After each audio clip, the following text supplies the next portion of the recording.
transmitted directly, seeing into one's true nature and becoming Buddha. That means awakening. Buddha just means awakened one.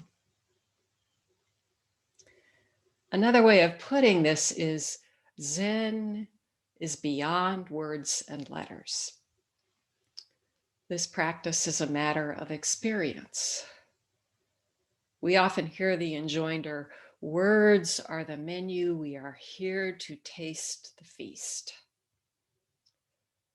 So while a Dharma talk is a traditional part of a day of Zen,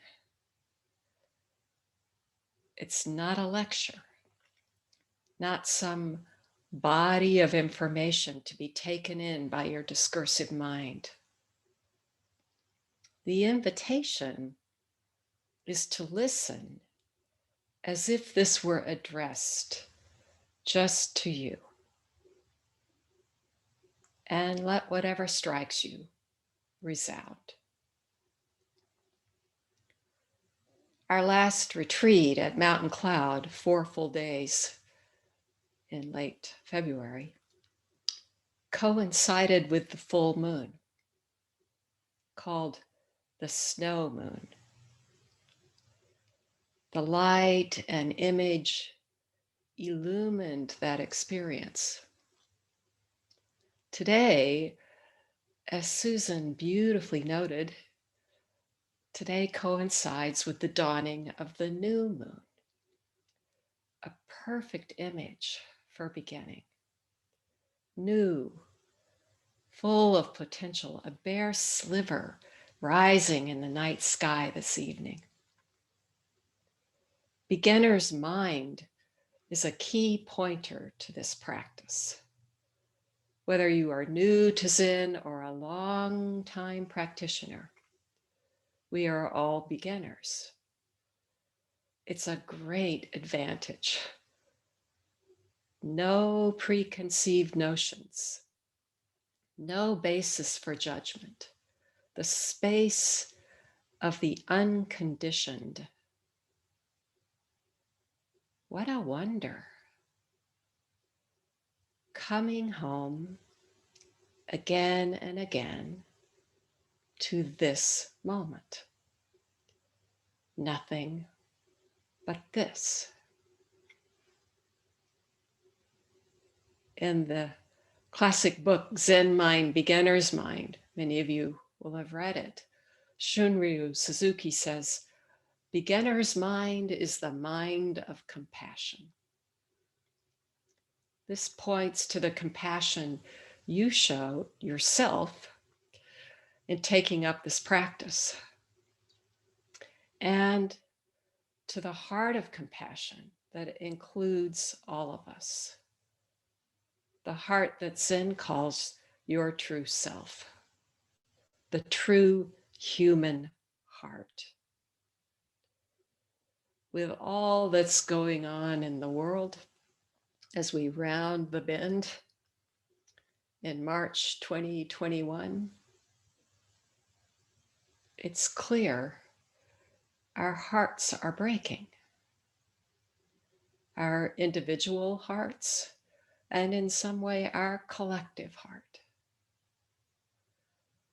So what a fitting time to set aside a day to explore this practice. We offer it for the well-being of all.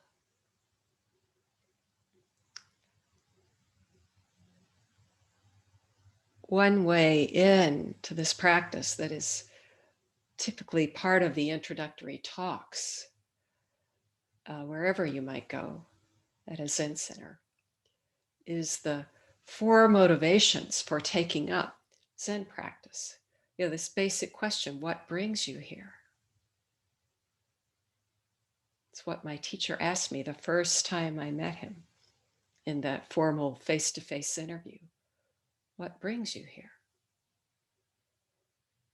Typical to Zen, it's sort of organized into a group, you know, the 4 motivations.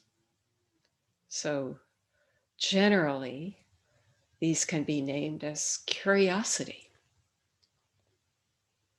Wonderful. I'm just curious about this practice. See if it might be for me. See what it is to sit still and just be there. The second motivation is sort of this peace of mind or well-being. This practice is known to have health benefits, and um, just to cultivate it for that. I'm seeking this wellness in my life, a sense of peace. The third is developing a spiritual path or a practice, committing, planting, you know, this practice that can support every aspect of your life, including whatever your own faith tradition may be, or perhaps none, but planting a spiritual practice, planting a practice. And then finally, the fourth one, sometimes called hair on fire, just to evoke this sense of urgency around the fundamental questions. Who am I? What is this life? What is it to be truly human?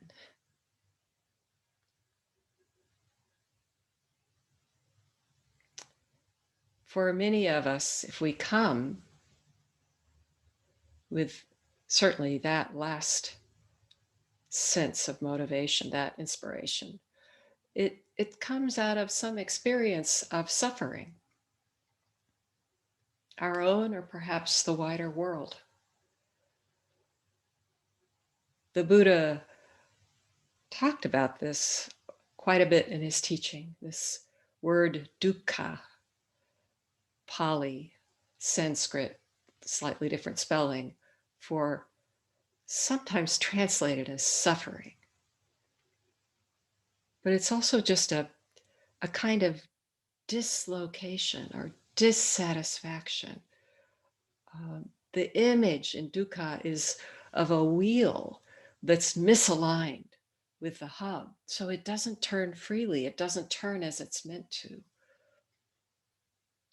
And that sense of things being out of kilter somehow fundamentally, however that shows up in our own experience, it can get us to this path with a kind of urgency. I want to be my true self.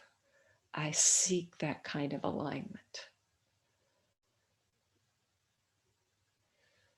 I recently gave a talk about one of the great masters, Unman, who went to the door of his teacher, the door of the interview room, with this urgency, knocking on the door. And his teacher called out from inside, "Who is it? It's me. What do you want? I'm not clear about my life." So these four motivations, they may sound linear to us, but actually it's not a hierarchy at all. And there's a sense when, you could just turn it and maybe all of them apply. Or maybe at a different time in our lives, one sort of shines out more than the other. And our motivation can certainly change as practice develops. So what is Zen? Sort of a living question. I mean, basically, Chan, the Chinese, or jhana, Sanskrit, Indian, is generally translated as meditation. I mean, there are many, as you know, many kinds of meditation. This refers to certain kinds of deep meditative absorption. Try to convey something of that, just even in talking about posture, this whole body practice, this expression, just our sitting. That's zazen. So it's a form of practice that comes down to us through Buddhism, but you don't have to be a Buddhist to practice Zen. In fact, people of all different persuasions can take up this practice. It does not depend on anything. You're human. You have everything you need. So don't have to be a Buddhist, but there is a richness of the tradition that it can help to have some familiarity. It just sort of, it's in the water, in the air. And we hear these terms. So basically one is the three treasures, Buddha, Dharma, Sangha. And Buddha is simply, as I said, the awakened one. I mean, it's the historical figure of Shakyamuni Buddha who sat, found the middle way, sat under the Bodhi tree and had this, total thoroughgoing awakening that launched him into finally, with some persuasion, teaching for 49 years, and then the flowering of this whole tradition. And we're now sitting in the midst of that. So Buddha, this originally awake one, it actually is another name for you. This very dear friend of mine, another Dharma teacher, Maria Habito, gave a talk recently at Mountain Cloud and told about an experience of hers many, many years ago when she was just starting out, and she had grown up Catholic in Germany and, felt very free and at home in her own religious tradition, but she'd done a lot of reading and was a student of Buddhism, and she knew enough, very smart. She now speaks 7, 8 languages and translates for this master that at that time she had a chance to go and meet. A friend took her. He was then a monk. Now it's huge monastery and activity all around the world. And so she goes and is invited into his small room.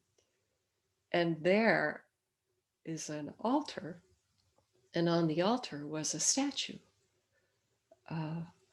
It happened to be a statue of Kannon or Kuan Yin, Kanzeon, this Kuan Yin figure, the Bodhisattva of great compassion, a teacher of all the Buddhas, hearer of the cries of the world, this figure.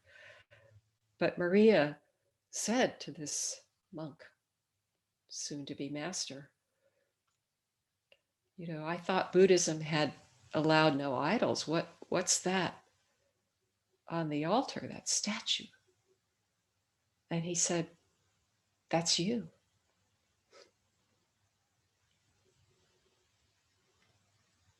That certainly got her curiosity going. So Buddha, and then Dharma, sometimes called the natural law, but it's this, expression of awakening, of the function, the movement, the energy, this constant change, the law, things as they are. And also the teachings, received and ongoing. And finally, Sangha, the community of practice. That's this community today, the wider community of Mountain Cloud, the wider still community of all practitioners, and the wider still community of all sentient beings, this whole world, Sangha. So again, this Buddha, Dharma, Sangha, these are 3 names for who we are. So then what is this practice? It's often described as delving into your own self.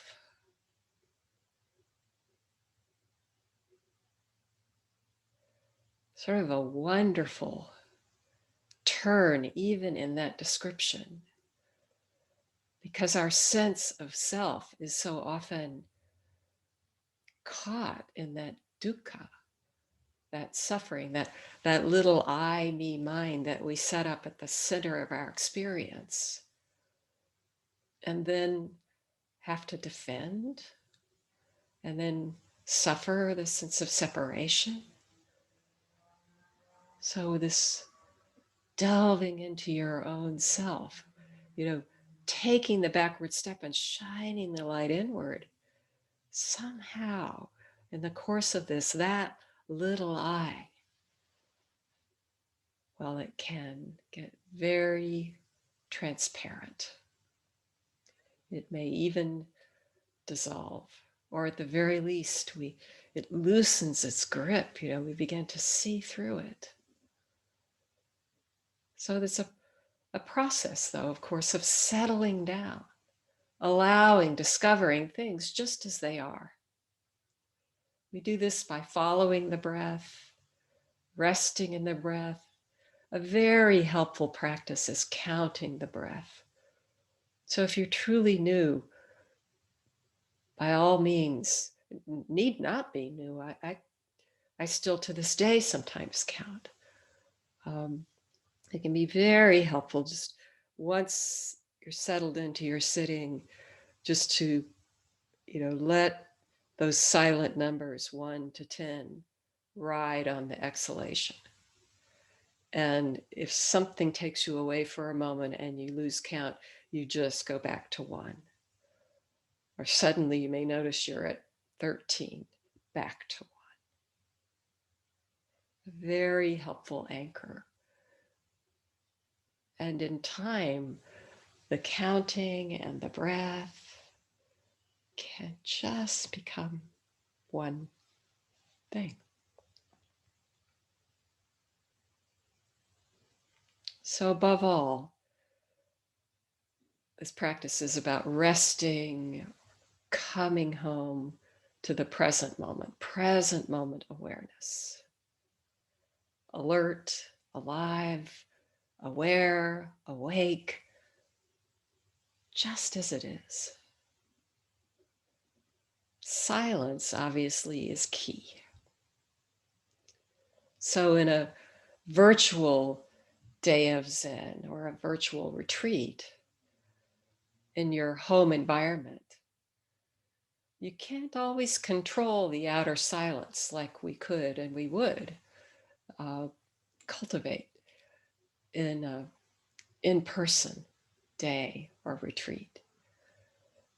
But we can certainly cultivate the inner silence. So the invitation is to set aside all concerns, activities of the mind, like planning, rehearsing the future, reviewing the past. When those come up, you might just notice, let go, come back to the breath. Most helpful is to set aside criticizing mind, that inner critic. There is no need to judge your practice. It will change. Students sometimes ask, if I'm having a particularly distracted sit, should I just give up and try later? The weather of our practice, this sort of internal weather, is constantly changing. It's really reflecting the reality that this practice is embodying, realizing this one single tissue of constant change. So if you want it to change, stay there. Be attentive. Behold. No knowing. Every breath is new. This great 13th century master I mentioned earlier, Dogen, has an instruction on how to sit. He wrote, "Set aside all involvements and let the myriad things rest." Zazen is not thinking of good, not thinking of bad. It is not conscious endeavor. It is not introspection. Curious. Dogen called Zazen this collected form of silent sitting, of lively absorption, mountain still sitting. Sit like a mountain. That's one instruction. Very fitting if you happen to be in the Santa Fe landscape or all these places where we are. Mountains around. But sit for a time, and it doesn't matter the geography of where you are. There's no near or far. So earlier I mentioned this sense of challenge around stilling the mind. Thoughts arise. What do we do with that? One teacher I enjoy so much said, thoughts are like clouds, airplanes fly right through them. If thoughts don't disperse, if you get caught in a loop, just check your body, check in again with posture. That can be so helpful, just a little adjustment. Or you can check to see if there's a body sensation associated with the thought, maybe a constriction.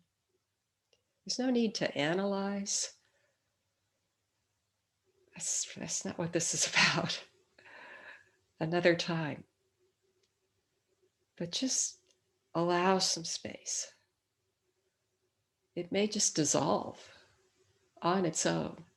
And if it doesn't, you might check in with your heart. Whatever is there, allow. Allow that space. Just stay present. Trusting the breath. What is Zen?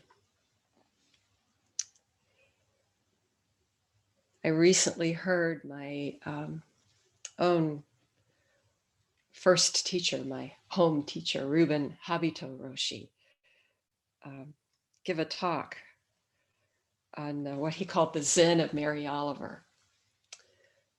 Mary Oliver, this great American poet and naturalist. She has a poem in sections, and one section is called Instructions for Living a Life. Here they are from her. Pay attention. Be astonished. Tell about it. I was so struck when Ruben was unpacking this, of how they resonate, these three instructions for living a life, with the three fruits of Zen. The first fruit, sometimes we hear the Japanese word joriki, but it's this growing power of concentration, of course, of absorption, of collection, and then this spaciousness, really concentration, also like living out of the center of your being. There's power in it, not power over anything, just this dynamism of concentration. growing authenticity, growing availability. So this practice can fetch us. And then the second fruit, again, the Japanese word, kensho. So seeing your true nature, forgetting the self, that little self, in the act of uniting with something, some say. That I, me, mine, that sense of separation that is just not true. It does not hold up. In some unguarded moment, it can just dissolve, fall away. Maybe just a little shift, a moment's glimpse of a truly, we could say, non-dual world, of this oneness world that is also so free of any kind of hindrance or constriction, nothing to impede anything else. This one body, one existence, one heart, kensho. And then the third fruit, personalizing. This goes on forever. Seeing more and more clearly, embodying this awakening, this realization in daily life. So, living Zen. Pay attention. Be astonished. Tell about it.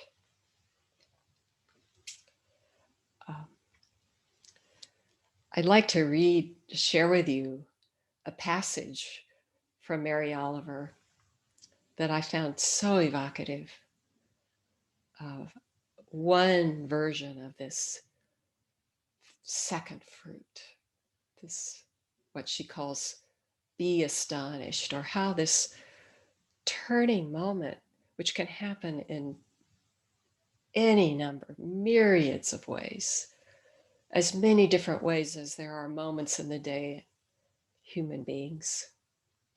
So here's one such experience from Mary Oliver. She doesn't talk about Zen. She just wrote this in her book called Long Life, Essays and Other Writings. Once, years ago, I emerged from the woods in the early morning at the end of a walk, and it was the most casual of moments. As I stepped from under the trees into the mild pouring down sunlight, I experienced a sudden impact, a seizure of happiness. It was not the drowning sort of happiness, rather the floating sort. I made no struggle toward it. It was given.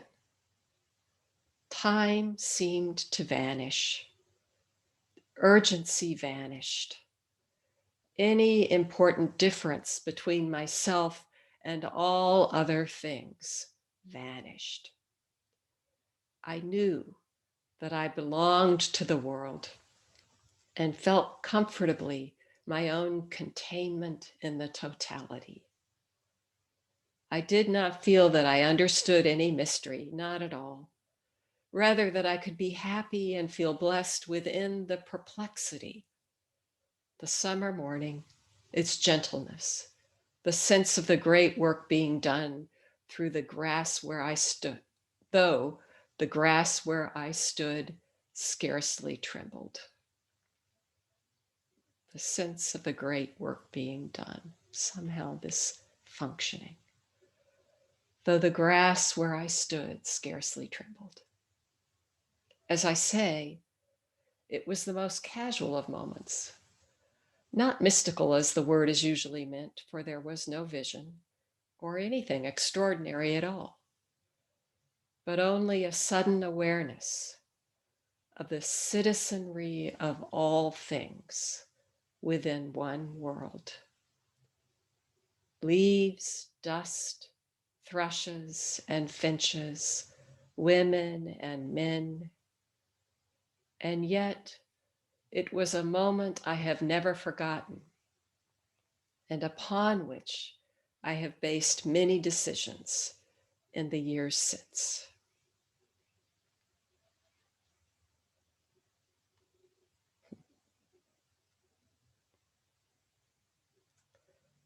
Unique and unrepeatable experience, and yet somehow recognizable to our hearts. So when people ask me, what is Zen? I want to say, alive, exploring, discovering what this life is, what it is to be fully human, as alive and dynamic as this very moment. Ruben Habito often says Zen is awakening to the dynamic reality of each present moment. It's a process of allowing, loosening habits of mind, dropping our defenses, emptying,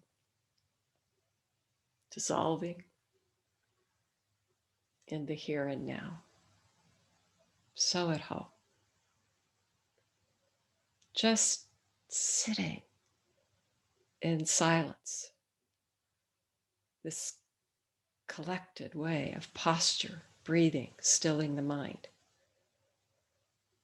is a solvent that can be profoundly transforming who we think we are fundamentally and how we live. Mugai Nyodai, her familiar name was Chiono, 13th century. She was the first female Zen master acknowledged in Japan. She wrote, Zen is the heart of the one who asks, not someone else's words. So take that to heart with whatever you hear today. Zen is the heart of the one who asks. Or as the American Zen teacher Robert Aiken later put it, Zen is the mind of curiosity. Really don't know.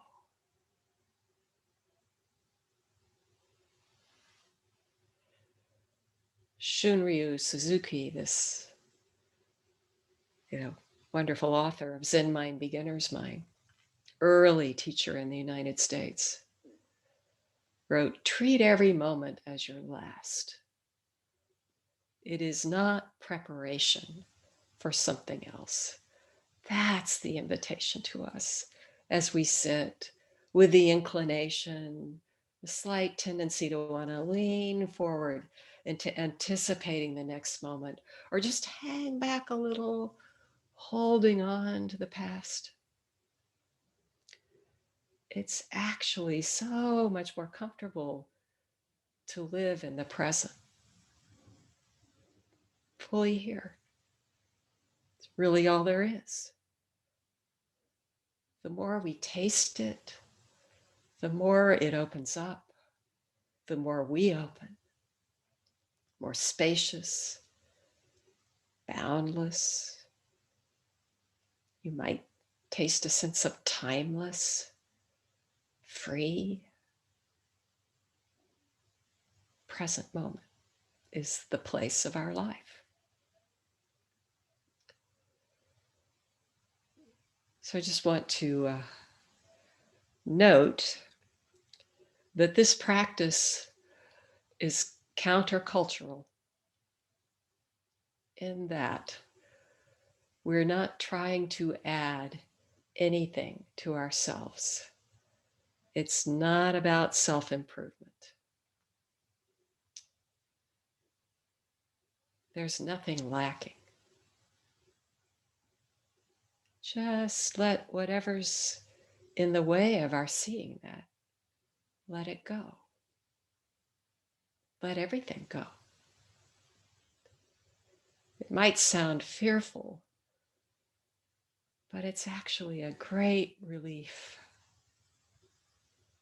and a joy. So I'd just like to end by reading a poem by a wonderful Zen master in Sambo Zen, in this tradition, shared tradition of Mountain Cloud.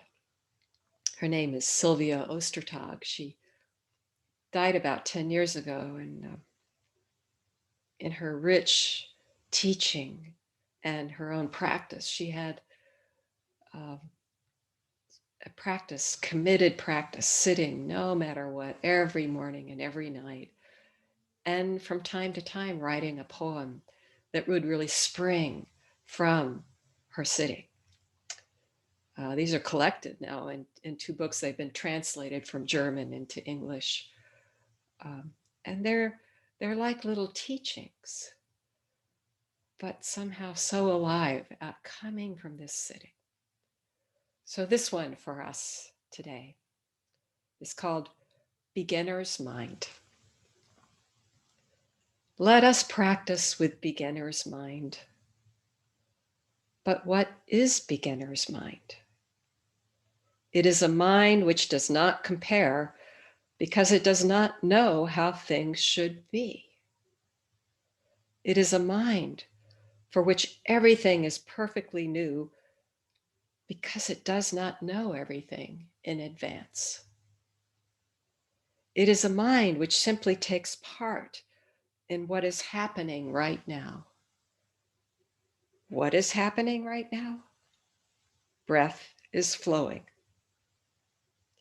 If I do not compare with previous breath, then this breath is completely new. I myself am completely new in this in and out. I, beginner's mind. Oh, how different this situation or that encounter might be if only I could take part in them just like this with beginner's mind. Beginner's mind does not imagine how something might be. Beginner's mind is only here. Here and now, I am new. So thank you so much for listening. Let's begin again anew, really diving into this day of shared practice.